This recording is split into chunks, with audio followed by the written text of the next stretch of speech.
Hi students. So இன்னைக்கு நம்ம பார்க்கக்கூடியது ஒரு முக்கியமான டாபிக். உங்க புக்ல வந்து பாத்தீங்கன்னா சின்ன சின்ன கன்ஃபியூஷன்ஸ் இருக்கும், சில நோட்டேஷன்ஸ் மிஸ் பண்ணிருப்பாங்க, சில ஃபார்முலா டைரக்டா வந்து கொடுத்திருப்பாங்க. அது எப்படி வந்துச்சுனே சொல்லிருக்க மாட்டாங்க. சோ இது வந்து தெளிவா சொல்றேன், கரெக்ட்டா அப்சர்வ் பண்ணுங்க. Okay, good. சோ என்ன டாபிக் பாருங்க, ரிசால்விங் பவர் ஆஃப் மைக்ரோஸ்கோப். மைக்ரோஸ்கோப்னா நம்ம இங்க யூஸ் பண்ணக்கூடியது ஒரு simple microscope. only one lens is there, அதுவும் கான்வெக்ஸ் லென்ஸ். ஓகே, சிம்பிள் மைக்ரோஸ்கோப்னா ஒரே ஒரு லென்ஸ் தான் இருக்கும். பொதுவா மைக்ரோஸ்கோப் எதுக்கு யூஸ் பண்ணுவாங்க?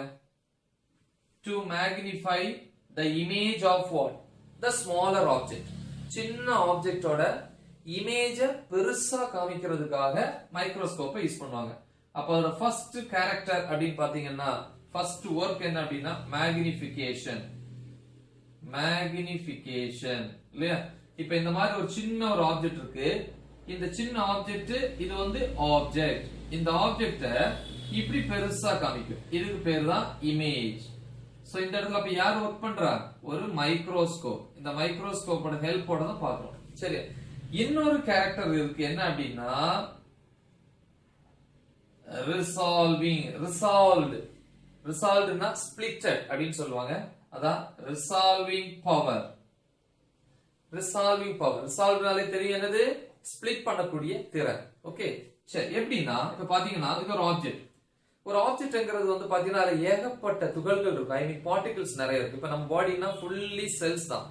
ஆனா ஒவ்வொரு செல்ஸ் கிட்ட என்ன இருக்கும்? மைன்யூட் கேப் இருக்கும் இல்லையா? அதனாலதான் வந்து பாடி ஹீட் ஆகும்போது நம்ம பாடியில இருக்கக்கூடிய வேஸ்ட் வாட்டர் அந்த ஹோல் வழியா வெளியே வருது. கேப் இருந்தா தானே வெளியே வரும். அதே மாதிரிதான் இங்கேயும் இருக்கும். அப்ப ஒவ்வொரு ஆப்ஜெக்ட்லயும் நிறைய பார்ட்டிகிள்ஸ், நம்ம பாடியில செல்ஸ் சொல்லுவோம். இதே நான் லிவிங் திங்ஸ் அப்படின்னா ஆட்டம்ஸ் சொல்லுவீங்க. இந்த மாதிரி நிறைய இருக்கும். இதுல பாத்தீங்கன்னா ஒவ்வொரு பார்ட்டிகிளுக்கு இடையில கேப்ப உங்க கண்ணால பார்க்க முடியுதா இல்லையா? தெரியுது, ஒவ்வொரு இடையில கேப் இருக்கு.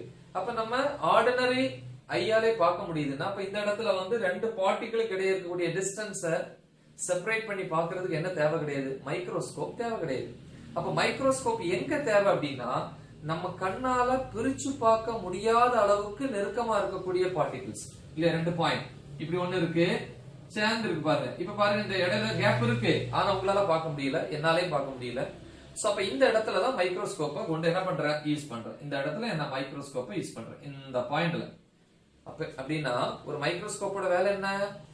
To measure the least distance between the two points. ரெண்டு பாயிண்ட்ஸ் இடையே இருக்கக்கூடிய லீஸ்ட் டிஸ்டன்ஸ். அப்ப அந்த ரெண்டு பாயிண்ட் இடையே இருக்க டிஸ்டன்ஸ் மினிமம். அந்த மினிமம் டிஸ்டன்ஸ அதால மெஷர் பண்ண முடிஞ்சிச்சு அப்படின்னா அது ஒரு better microscope. It's resolving power is high. இது லாஸ்ட்ல நான் வந்து டிஃப்ராக்ஷன்ங்கிற டாபிக்ல எக்ஸ்பிளைன் பண்ணிருப்பேன். ரெசல்யூஷன் அப்படிங்கிற டாபிக் அது உங்களுக்கு நான் டிஸ்கிரிப்ஷன்ல கொடுப்பேன். ஏன்னா அந்த ஃபார்ம்ல நமக்கு இங்க வரும். அது மட்டும் நல்லா தெரிஞ்சுக்குங்க. ரெசல்யூஷன் அப்படின்னா உங்களுக்கே தெரியும், அதுல வந்து ரெண்டு இமேஜ் வந்து தனித்தனியா தெரியணும் அப்படின்னா ரெண்டு பார்ட்டிகிள் இடையில டிஸ்டன்ஸ் வந்து கொஞ்சம் பிரிஞ்சிருக்கணும். ஓகே, அதுக்கு பேர் ரெசல்யூஷன். பிரிஞ்சு இருந்தாதான் கிளியர் இமேஜ் கிடைக்கும். ரெண்டு இமேஜ் கிடைக்கும், ரெண்டு பார்ட்டிகிள் இப்படி பிரிஞ்சிருந்தா ரெண்டு இமேஜ் தனியா கிடைக்கும். இது ரெண்டுமே ரொம்ப நெருக்கமா இருந்து வச்சுங்களேன், இது ரெண்டும் மிங்கிள் ஆகி பிளர்டா கிடைக்கும். ஓகேவா? அப்ப இங்க ரெசல்யூஷன் இல்ல. அப்ப நல்லா பாத்துக்கணும், எங்க வந்து லீஸ்ட் டிஸ்டன்ஸா இருக்கோ அங்க ரெசல்யூஷன் வந்து எப்படி இருக்கும்? ரொம்ப மோசமா இருக்கும். அப்ப லீஸ்ட் டிஸ்டன்ஸா இருந்துச்சுன்னா அங்க ரிசால்விங் பவர் ஹையா இருக்கும். Resolving power is high. ஏற்கனவே சொல்லியிருக்கேன் இல்லையா? ஏன்னா ரிசால்விங் பவரோட ஒர்க் என்ன? அந்த பார்ட்டிகிளுக்கு இன் பிட்வீன் இருக்கக்கூடிய டிஸ்டன்ஸ், லீஸ்ட் டிஸ்டன்ஸ் மெஷர் பண்றது அதோட வேலை. அப்ப நல்ல ஒரு மைக்ரோஸ்கோப் அப்படின்னா ஒரு ஆப்ஜெக்ட்ல இருக்க ரெண்டு பார்ட்டிகிள் கிடையாது லீஸ்ட் டிஸ்டன்ஸ் மெஷர் பண்ணிச்சுன்னா அது ஒரு better microscope based on resolving power.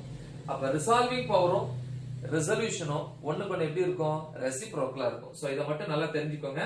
So இப்போ நம்ம டாபிக் போலாம். But very simple topic. உங்க புக்ல வந்து டயகிராம்ல சில பார்ட்ஸ் மிஸ் பண்ணிருப்பாங்க. சோ டைரக்டா சொல்லிருப்பாங்க, அது எப்படின்னு பாப்போம். சரியா? ஓகே, எனிவே சோ ஃபர்ஸ்ட் என்ன எடுத்துக்கிறேன் அப்படின்னா, இங்க ஒரு லென்ஸ் எடுத்துக்கிறேன். சிம்பிளா இருக்கும், நல்லா ஈஸியா புரிஞ்சுக்கோங்க. சோ லென்ஸோட மிட் பாயிண்ட் வழியா லைட் பெனிட்ரேட் ஆகும் இல்லையா? வித்அவுட் எனி டீவியேஷன் படிச்சிருப்பீங்க. சோ இதுக்கு பேரு லைட் டிராவல் பண்ணக்கூடிய part, that is optical centre, that is denoted by letter P or pole அப்படினு சொல்வீங்க. சோ இது வந்து என்னது? ஒரு இமேஜினரி லைன். இதுக்கு ஒரு பேரு கூட இருக்கு, என்னது? Principal axis. Principal axis. Okay, சரி. இப்போ என்ன பண்றேன்னு இந்த இடத்துல ஒரு ஆப்ஜெக்ட் வைக்கிறேன். இந்த ஆப்ஜெக்ட் நான் ஏற்கனவே சொன்னேன் ஒரு ஆப்ஜெக்ட் அப்படினால நிறைய பார்ட்டிகிள்ஸ் இருக்கும். ஓகேவா? அப்ப இந்த ஆப்ஜெக்ட்ல ஒரு பார்ட்டிகிளுக்கும் இன்னொரு பார்ட்டிகிளுக்கும் இடையில உள்ள டிஸ்டன்ஸ் இத d minimum அப்படின்னு எடுத்துக்கிறேன். இல்லையா? The least distance between the two points in the given object is d minimum. நல்லா நினைவு வச்சுக்கோங்க. ஓகே, யூஸ் ஆகும். அதுக்காக நான் சொல்றேன், உங்களுக்கு அதை மென்ஷன் பண்ணிருக்க மாட்டேன் அந்த இடத்துல. Okay, good. முடிஞ்ச வரைக்கும் அந்த டிஸ்டன்ஸ், அந்த கேப் வந்து ரொம்ப கம்மியா இருந்தாதான் அது பெட்டர் மைக்ரோஸ்கோப். சரி, இப்போ என்ன ஆகும், ஒரு ஆப்ஜெக்ட் எமிட் பண்ணக்கூடிய லைட் சோ இந்த மாதிரி எமிட் பண்ணோம் இல்லையா? இப்படி எமிட் பண்ணோம், இப்படி எமிட் பண்ணோம், இந்த மாதிரி எமிட் பண்ணோம். சரியா? சோ இந்த மாதிரி. ஓகே, சோ அப்ப என்ன ஆகுதுன்னா எமிட் பண்ணக்கூடிய லைட் லென்ஸ்ல விழுது. இந்த ஆப்ஜெக்ட் இருக்கக்கூடிய பாயிண்ட் நான் ஃபோக்கல் பாயிண்ட், ஃபோக்கஸ்ல நான் வச்சிருக்கேன். அப்ப ஃபோக்கஸுக்கும் ஆப்டிகல் சென்டருக்கும் இடையுள்ள டிஸ்டன்ஸ் என்ன? Focal length. அதே மாதிரி ஆப்ஜெக்டும் அதே இடத்துல இருக்கிறதுனால ஆப்ஜெக்ட் டிஸ்டன்ஸும் சேம் டிஸ்டன்ஸ். ஓகேவா? நல்லா புரிஞ்சுங்க. நிறைய விஷயங்கள் உங்க புக்ல விட்டுருப்பாங்க, அதனால தான் நான் மென்ஷன் பண்ணியிருக்கேன். சரி, இப்போ இது பாத்தீங்கன்னா இந்த லைட் லென்ஸ்ல விழுந்து என்ன ஆகும்? கிளிட்டர் ஆகும். இப்போ பாத்தீங்கன்னா இந்த லைட்டோட பாத் ஷேப் என்ன ஷேப்ல இருக்கு? ஒரு கோன் மாதிரி இருக்கா? புரியுதா? So this is the angle that is beta. So இது கோன், என்டையர் கோன். அப்ப இந்த ஆங்கிள் என்னது? half conical angle. கோனோட பாதி பார்ட். இந்த வேர்ட் உங்க புக்ல மிஸ் பண்ணிருப்பாங்க. half conical angle beta. சரி, ஓகே. சோ இப்போ இது parallel-ஆ போயிரும். ஓகே, சோ இங்க என்ன ஆகுது? அப்ப இங்க டிஃப்ராக்ஷன் ஆகுது. அப்ப டிஃப்ராக்ஷன் எங்க நடக்கும்? இங்க தான் நடக்கும். அப்ப இது அப்படியே பட்டு இப்படி வரும்போது டிஃப்ராக்ஷன் ஆகி இந்த மாதிரி ஸ்ப்ளிட் ஆகும். இதான் டிஃப்ராக்டட் ரே. இது எங்க படிச்சோம்? ரெசல்யூஷன்ல பார்த்தோம். சோ இந்த மாதிரி வரும். வந்து இங்க ஒரு ஸ்கிரீன் இருக்கும், இந்த ஸ்கிரீன்ல வந்து விழுது. சோ இந்த லென்ஸோட என்டையர் டயமீட்டரை ஏன்னு எடுத்துப்போம், அதான் அப்பர்ச்சர். சரி, இப்ப இதுல நமக்கு என்ன கிடைக்கும்? டிஃப்ராக்டட் இமேஜ் இப்படி கிடைக்கும். சொல்லிருப்பேன் லாஸ்ட் இந்த ரெசல்யூஷன் அழகா சொல்லிருப்பேன், நீங்க அதை பாருங்க. இதுதான் சென்ட்ரல் பிரைட் ஃபிரிஞ்ச். அடுத்து என்ன கிடைக்கும்? சென்ட்ரல் பிரைட் முடிகிற இடத்துல ஃபர்ஸ்ட் டார்க் ஸ்டார்ட் ஆகும், திருப்பி போயிட்டே இருக்கும். இந்த மாதிரி இருக்குன்னு சொல்லிருப்போம். இத நான் இப்ப எடுக்க போறேன். அப்ப சென்ட்ரல் பிரைட் வந்து என்ன ஷேப்ல இருக்கும்? இந்த சோர்ஸ் என்ன ஷேப்ல இருக்கு? Point source, spherical. அதே மாதிரி இங்க எப்படி இருக்கும்? ஸ்பெரிக்கலா இருக்கும். பட் ரெண்டு பாயிண்ட் ரொம்ப க்ளோஸா இருக்கிறதுனால ரெண்டு இமேஜுமே என்ன ஆகுது? ஓவர்லாப் ஆகி ஒரே மாதிரி தெரியும். சோ இப்ப நான் அழிச்சுக்கிறேன். இந்த இடத்துல இந்த மாதிரி ஒரு இமேஜ் தெரியும். ஓகேவா? சோ இந்த லைன் போட்டுக்கோங்க, இந்த லைன். ஓகே, இத சுத்தி கான்சென்ட்ரிக் சர்க்கிள்ஸ் இந்த மாதிரி தெரியும் அப்படின்னு ரெசல்யூஷன்ல படிச்சோம். சரி, இப்ப இதுதான் நம்மளுடைய இமேஜ். அப்ப இந்த இமேஜோட மிட் பாயிண்ட் இது. This is the radius or not radius of the image. Okay, so this is the angle theta. Okay, theta ங்கிறது angle of diffraction இல்லையா? ஓகே, சோ இதான் டயகிராம். இது நல்லா பாத்துக்கணும். ஆப்டிகல் சென்டர்ல இருந்து இமேஜ் இங்க தானே தெரியுது. இமேஜ் தெரியற வரைக்கும் உள்ள டிஸ்டன்ஸ் வந்து இமேஜ் டிஸ்டன்ஸ். என்ன டிஸ்டன்ஸ்? Image distance. ஓகேவா? எங்க இருந்து? ஆப்டிகல் சென்டர்ல இருந்து இமேஜ். இமேஜ் இந்த ஸ்கிரீன்ல தான் தெரியும். இந்த ஸ்கிரீன்ல தெரியறத தள்ளி போட்டுருக்கேன். அப்ப ஸ்கிரீன் வரைக்குள்ள டிஸ்டன்ஸ் இமேஜ் டிஸ்டன்ஸ். இன்னொன்னு மைண்ட்ல நல்லா ஃபிக்ஸ் பண்ணிக்கணும். இந்த r0 என்கிறது தெரியும். Radius of what? Central maximum. இங்க தெரியறது வந்து சென்ட்ரல் தெரியறது சென்ட்ரல் மேக்ஸிமம். ரைட் ஃபிரிஞ்ச் தானே? அதுக்கு என்ன ஃபார்முலா படிச்சோம் ரெசல்யூஷன்ல? 1.22 lambda f by a. So இந்த ஃபார்முலா யூஸ் ஆகும், நினைவு வச்சுக்கோங்க. இது நல்லா டெரைவ் பண்ணிருக்கேன். ரெசல்யூஷன்ங்கற டாபிக்ல உங்களுக்கு டிஸ்கிரிப்ஷன்ல கொடுத்திருப்பேன், பாத்துக்கோங்க. சரி, இப்ப அந்த ரெசல்யூஷன்ல டயகிராம் எப்படி இருக்கு பாத்தீங்கன்னா இந்த மாதிரி லென்ஸ் இருந்திருக்கும். சோ இங்க ஒரு ஆப்ஜெக்ட் இருந்திருக்கும். ஓகேவா? சோ இது பிரின்சிபல் ஆக்சிஸ். சோ இங்க ஸ்கிரீன் இருந்திருக்கும். ஓகேவா? இந்த லென்ஸோட லொகேஷன், லென்ஸ் இப்ப இதுல இருந்து இந்த மாதிரி வந்திருக்கும் இல்லையா? அப்ப இந்த இடத்துல சென்ட்ரல் பிரைட் ஃபிரிஞ்ச், ஐ மீன் இந்த ஷேப்ல இங்க தெரியும் அப்படின்லாம் சொல்லியிருப்போம். இதோட ரேடியஸ் வந்து r0. இதே மாதிரி அங்கேயும் சொல்லியிருப்பீங்க. ஆனா அங்க என்ன அப்படின்னா இந்த ஸ்கிரீன் வந்து எங்க இருக்கும்? ஃபோக்கஸ்ல இருக்கும். இது லென்ஸோட ஆப்டிகல் சென்டரா? Optical centre. ஆப்டிகல் சென்டர்ல இருந்து இது எங்க இருக்கும்? ஃபோக்கஸ். ஃபோக்கஸ்னா உங்களுக்கே தெரியும் இல்லையா? லென்ஸ்ல இருந்து இது லென்ஸ்னா இதுக்குன்னு ஒரு சென்டர் பாயிண்ட் இருக்கும். இதுதான் சென்டர் ஆஃப் கர்வேச்சர். அதே மாதிரி லென்ஸோட இன்னொரு சர்ஃபேஸ்னா இது இன்னொரு ஸ்பியர்ல இருந்து வந்தது. இதுக்கு ஒரு சென்டர் பாயிண்ட் இருக்கும். இது ஆப்டிகல் சென்டர். அப்ப சென்டர் ஆஃப் கர்வேச்சருக்கும் ஆப்டிகல் சென்டருக்கு இடையில டிஸ்டன்ஸ் தானே ஃபோக்கஸ். அதே மாதிரி இந்த சைடும் ஃபோக்கஸ். ரெண்டு சைடுல இருக்கும். ஓகேவா? சரி. அப்ப ஃபோக்கஸ்ல இருக்கு. அப்ப இமேஜ் இங்க என்னது? ஆப்ஜெக்ட் இருக்கு. இந்த ரெண்டுக்கும் இடையில டிஸ்டன்ஸ் இமேஜ் டிஸ்டன்ஸ் b ன்னு எடுத்துக்கணும், which is equal to f focal length அப்படின்னு எடுத்துப்போம். ஓகேவா? சோ அதான் நான் இங்க எக்ஸ்பிளைன் பண்ண வரேன். ஏன்னா அங்க f ன்னு எடுத்துப்பீங்க, இங்க f இருக்க வேண்டிய இடத்துல என்ன இருக்கு? v இமேஜ் டிஸ்டன்ஸ் இருக்கு, v ன்னு எடுத்துக்கிறோம். ஓகேவா? குட். சோ அந்த டாபிக்கை நான் இங்க கொண்டு வரேன். சரி, அப்ப இதுல இருந்து ஆரம்பிக்கிறேன் இல்லையா? r0 என்னது? the radius of என்னது? central maximum by the resolution. என்ன formula? r0 is equal to 1.22 lambda f by a. So this is equation number 1. சரி, இனி இங்க பாருங்க, இங்க வந்து இந்த டிஸ்டன்ஸ் v ன்னு எடுத்துக்கிறோம், ரெசல்யூஷன்ல வந்து இங்க f ன்னு எடுத்துப்போம். அப்ப f பிளேஸ்ல என்ன போடலாம்? a இல்லையா? சோ அப்ப in this part from the resolution we can write what? f per என்ன எடுத்துக்கலாம்? f is equal to v ன்னு எடுத்துக்கலாம் இங்க இல்லையா? அப்ப என்ன வரும்? r0 is equal to 1.22 lambda f பிளேஸ்ல v போட்டா v by a. This is equation number 2. சரி, நான் என்ன கண்டுபிடிக்கணும் அப்படின்னா மேக்னிஃபிகேஷன் கண்டுபிடிக்கணும் இல்லையா? மேக்னிஃபிகேஷன் எதுல? இதுல. ஓகேவா? ஏன்னா மைக்ரோஸ்கோப்போட ஒர்க் அதுதானே. therefore magnification produced by the microscope. எதை வந்து மேக்னிஃபை பண்ணி காமிக்கணும்?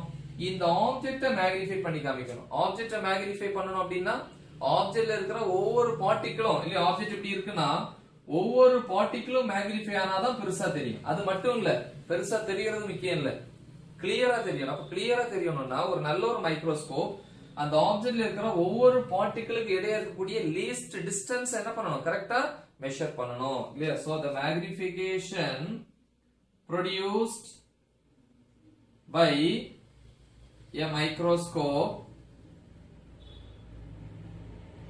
is என்னது ஃபார்முலா? மேக்னிஃபிகேஷன் ஃபார்முலா என்ன? height of the image by height of the object. இங்க height of the image, half of that what? r0.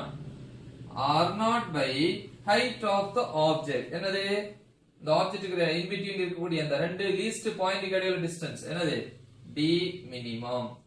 So this is equation number 3. So இது உங்களுக்கு டைரக்டா கொடுத்திருப்பான் மேக்னிஃபிகேஷனுக்கு ஃபார்முலா. ஓகே, சோ இது எப்படி வந்து சொல்லிருக்க மாட்டான். So from this we can write m is equal to r0. r0 இதா இருக்கு, என்னது? 1.22 lambda v by a divided by d minimum. எனக்கு தேவை வந்து மினிமம் டிஸ்டன்ஸ். ஏன்னா மினிமம் டிஸ்டன்ஸ் தான் ரிசால்விங் பவர். ரிசால்விங் பவர் என்ன? ஒரு ஆப்ஜெக்ட்ல இருக்கக்கூடிய ரெண்டு பாயிண்ட்க்கு இடையான லீஸ்ட் டிஸ்டன்ஸ் மெஷர் பண்றதுதான் I mean the minimum. Minimum distance measure பண்ணாதான் அதுக்கு பேரு ரிசால்விங் பவர். அப்பதான் அது better microscope.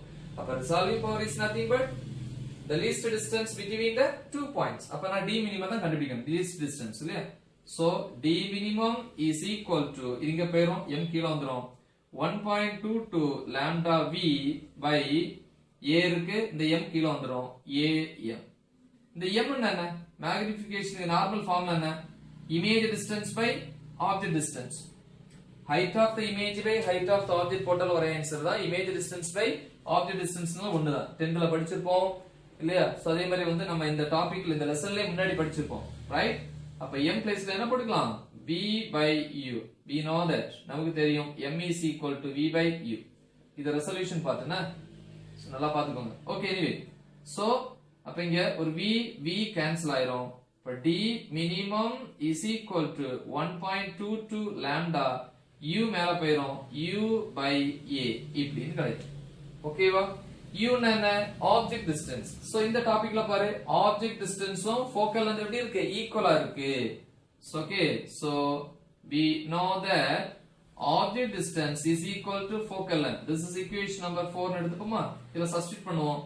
in 4 we can write say d minimum is equal to 1.22 lambda u place என்ன போடலாம் f by a. This is equation number 5. இனி நம்ம f by a தான் கண்டுபிடிக்க போறேன். ஓகே, அப்ப f by எங்க இருக்கு? இந்த ஆப்ஜெக்ட் சைடுல இருக்கா, இமேஜ் சைடுல இருக்கா? ஆப்ஜெக்ட் சைடு இல்லையா? அப்ப on the side of object சைடுல நான் என்ன பண்ண போறேன் அப்படின்னு பாத்தீங்கன்னா, தனியா அதுல ஒரு பாக்ஸ் போட்டுக்கிறேன். என்ன பண்ற பாருங்க. So this is the half conical angle. இதுல tan beta is equal to opposite side. Opposite னா இது மொத்தம் a. நான் இவ்ளோ half part தான் எடுக்கிறேன். அப்ப இது இவ்ளோ எவ்வளவு? இதுல இருந்து இது வரைக்கும் a by 2.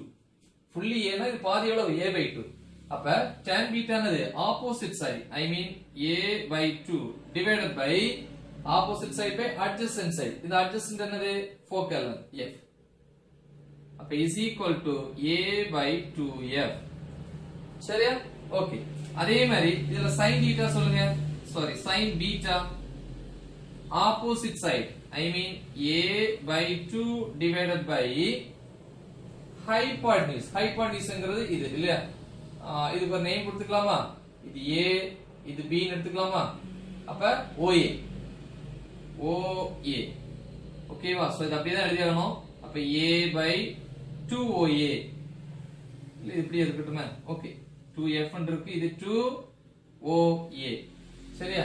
கண்டிஷன் யூஸ் பண்ணோம். ஒருவேளை இந்த ஆங்கிள் ஸ்மாலா இருந்துச்சுன்னா, எப்படி ஸ்மாலா இருக்கும்? இந்த ஆப்ஜெக்ட் பின்னாடி நகர்த்தனா இங்க வந்துச்சுன்னா ஆங்கிள் குறைய ஆரம்பிச்சிடும். சரியா? அப்ப ஒருவேளை பீட்டா ஸ்மாலா இருந்துச்சுன்னா இங்க எழுதிக்கலாம். if beta is small, அப்ப பீட்டா குறைய குறைய இந்த லைன் என்ன ஆகும்? கீழ வரும். கீழ வரும்போது இந்த லைனும் பார்க்க எப்படி இருக்கும்? ஒரே மாதிரி இருக்கும். அப்ப ஹைபோடென்யூஸும் அட்ஜசன்ட் சைடு ஒரே மாதிரி இருக்கும். இது அட்ஜசன்ட் சைடு, இது ஹைபோடென்யூஸ். அப்ப OA யும் F உம், இது OA யும் இது F உம் எப்படி இருக்கும்? ஈக்குவலா இருக்கும். OA யும் F உம் ஈக்குவல், ஃபோக்கல் லென்த். அப்ப ரெண்டு ஈக்குவலா இருந்தா என்ன அர்த்தம்? tan beta is equal to sin beta. ரெண்டு ஃபார்முலா ஒரே மாதிரி மாறிடும். ஓகேவா? சோ அப்ப நான் tan beta பதிலா sin beta எடுக்கிறேன். therefore tan beta பிளேஸ்ல sin beta is equal to a by 2f அப்படின்னு கிடைக்கும். எனக்கு தேவை f by a. அப்ப இந்த 2 இங்க போயிடுச்சுன்னா 2 sin beta is equal to a by f. தலைகளா போடுறேன். அப்ப என்ன வரும்? f by a is equal to 2 sin beta. இது திருப்பி கூட எழுதிக்கலாம், மாத்தி கூட. எப்படி? f by a is equal to 1 by 2 sin beta. ஓகேவா? அப்ப இங்க தலைகளா மாத்தும்போது f by a இது அப்ப தலைகளா மாறிடுச்சு. சரியா? இப்போ இத கொண்டு போய் 5th equationல சப்ஸ்டிட்யூட் பண்றேன். in 5 சொல்லுங்க, minimum distance, I mean the resolving power is equal to 1.22 lambda into f by a. f by a என்ன? 1 by 2 sin beta. So minimum distance is equal to 1.22 lambda by 2 sin beta. So இதுதான் minimum distance கண்டுபிடிக்கிறதுக்கான equation. So okay, அப்ப distance இன்னும் குறைய குறைய குறைய resolving power என்ன ஆயிட்டே இருக்கும்? கூடிட்டே இருக்கும். நல்லா புரிஞ்சுக்கணும் இல்லையா? அப்ப இன்னும் டிஸ்டன்ஸ் குறைய குறைய ரிசால்விங் பவர் கூடும். Okay, good. சரி, எப்படி இந்த டி மினிமத்தை இன்னும் குறைக்கலாம்? இது குறையணும்னா பீட்டா குறையணும். இல்ல பீட்டா இன்கிரீஸ் ஆகணும். இல்ல டினாமினேட்டர் கூடுனாதானே இந்த வேல்யூ குறையும். டிஸ்டன்ஸ் குறைஞ்சாதான் அது பெட்டர் ரிசால்விங் பவர், பெட்டர் மைக்ரோஸ்கோப்னு சொல்லுவாங்க. அப்ப பீட்டா எப்படி கூடும்னா, இந்த இருக்கு இல்லையா, இந்த ஆப்ஜெக்ட முன்னாடி கொண்டாந்தீங்கன்னா இந்த ரே இருக்கு இல்லையா, இந்த ரே இப்படி இருக்கிறது விரிஞ்சிட்டே போகும். அப்ப ஆங்கிள் என்ன ஆகும்? இன்கிரீஸ் ஆகும். இப்ப இது இங்க வந்துச்சுன்னா ஆப்ஜெக்ட் இங்க வந்தா இந்த மாதிரி இருக்கும். அப்ப ஆங்கிள் என்ன ஆகுது? இன்கிரீஸ் ஆகுது. அப்ப ஆப்ஜெக்டோட பொசிஷனை சேஞ்ச் பண்ணா பீட்டா சேஞ்ச் ஆகும். அதே மாதிரி வேவ் லெந்த் என்ன பண்ண டிகிரீஸ் பண்ணா டிஸ்டன்ஸ் குறையும். இங்க வேல்யூ கம்மியா இருந்து இங்க குறையும் இல்லையா? எப்படி பண்ணலாம்? என்ன பண்ணலாம் அப்படின்னா, இப்ப இது வந்து ஏர்ல இருக்கு. ஒருவேளை இந்த ஹோல் செட்டப்ப நான் எங்க வைக்கிறேன்? ஒரு மீடியம் ரிஃப்ராக்டிவ் இண்டெக்ஸ் 1 விட அதிகமா இருக்கிறது. ஏன்னா ஏரோட ரிஃப்ராக்டிவ் இண்டெக்ஸ் 1 விட அதிகமா இருக்கிறது. எக்ஸாம்பிள், ஏதாவது ஒரு ஆயில்ல வந்து நான் வச்சேன் அப்படின்னா வரக்கூடிய லைட்டோட வேவ் லென்த் என்ன ஆகும், குறையும் இல்லையா. ஒரு மீடியம் ரேரர் மீடியம் இருந்து டென்சர் மீடியம் வரும்போது லைட்டோட travelling distance I mean wavelength decrease ஆகும். அப்ப இந்த மீடியம்ல அதோட wavelength that is denoted by letter lambda dash. So அது உங்களுக்கு மென்ஷன் பண்ணல, நான் மென்ஷன் பண்றேன். if it is immersed where in oil பண்ணா அப்ப அந்த லென்ஸ் என்ன சொல்லுவாங்க அப்படின்னா, இந்த லென்ஸ் தான ஆப்ஜெக்டிவ் லென்ஸ். அப்ப வந்து ஆயில இம்மர்ஸ் பண்றதுனால என்னது ஆயில் இம்மர்ஸ்ட் ஆப்ஜெக்டிவ் லென்ஸ் அப்படின்னு சொல்லுவாங்க. ஓகே, எனிவே சோ அப்ப ஆயில் குள்ள கொண்டு வரும்போது வேவ் லென்த் lambda dash நம்ம படிச்சிருப்போம். ரிஃப்ராக்டிவ் இண்டெக்ஸ் ஃபார்முலா என்ன, n2 by n1 is equal to lambda1 by lambda2. ஓகேவா, lambda1 ங்கிறது ஃபர்ஸ்ட் மீடியம் ஏர், நம்ம lambda-ன்னு எடுத்துட்டோம். lambda2ங்கிறது ஆயில் டேஷ்னு எடுத்துட்டேன். அப்ப refractive index of the first medium வந்து ஃபர்ஸ்ட் ஏரா இருந்துச்சு, வேல்யூ 1. இப்ப ரிஃப்ராக்டிவ் இண்டெக்ஸ் ஆஃப் தி ஆயில வந்து n ன்னு எடுத்துட்டேன். அப்ப n is equal to lambda by lambda dash. இதுல இருந்து lambda dash is equal to இது மேல போச்சுன்னா lambda by n. இது நினைவு வச்சுக்கங்க, இது உங்களுக்கு எக்ஸ்பிளைன் பண்ணல, நான் எக்ஸ்பிளைன் பண்றேன். ஓகே, அப்ப ஆயிலுக்குள்ள வச்சேன் அப்படின்னா அந்த in between the distance குறையும்னு சொல்றாங்க. ஃபார்முலா என்ன ஆகும், d minimum is equal to 1.22 wave length change ஆகும் இல்லையா ஆயிலுக்குள்ள வரும்போது இல்லையா. அப்ப lambda dash by 2 sin beta. இந்த டேஷ்க்கு பதிலா என்ன போட்டுக்கணும், lambda by n. அப்ப என்ன வரும், d minimum is equal to 1.22 lambda dashல என்ன வரும், lambda by n. n கீழ கொண்டு வந்துறேன், 2n sin beta. சோ அப்ப ஆயிலோட ரிஃப்ராக்டிவ் இண்டெக்ஸ் ரொம்ப அதிகமா இருந்துன்னா டினாமினேட்டர்ல என்னோட வேல்யூ அதிகமாயிட்டே வரும். அப்ப d ஆட்டோமேட்டிக்கலா குறைய ஆரம்பிக்கும், வேவ் லென்த் ஆட்டோமேட்டிக்கலா குறைஞ்சிருச்சு. சோ இந்த n sin பீட்டாவை இதுக்கு ஒரு பேர் இருக்கு, நியூமரிக்கல் அப்பர்ச்சர் அப்படின்னு சொல்லுவாங்க. ஓகே, என்னது நியூமரிக்கல் அப்பர்ச்சர். அப்படி எழுதணும் அப்படின்னா இது எப்படி எழுதலாம், d minimum is equal to 1.22 lambda by 2 numerical aperture அப்படின்னு எழுதலாம். சோ இது முக்கியமான 5 மார்க் क्वेश्चन. இதோட ரெசிப்ரோக்கல் அது உங்களுக்கு கொடுக்கல, ரெசிப்ரோக்கல் உங்களுக்கே தெரியும். ரெசிப்ரோக்கல் என்னது, இதோட ரெசிப்ரோக்கல் தான் resolution. So the reciprocal of what, d minimum is called resolution. இதோட தலைகீழ். ஓகே, சோ இது முக்கியமான டாபிக். சோ நல்லா தெளிவா படிச்சுக்கோங்க. Okay, thank you.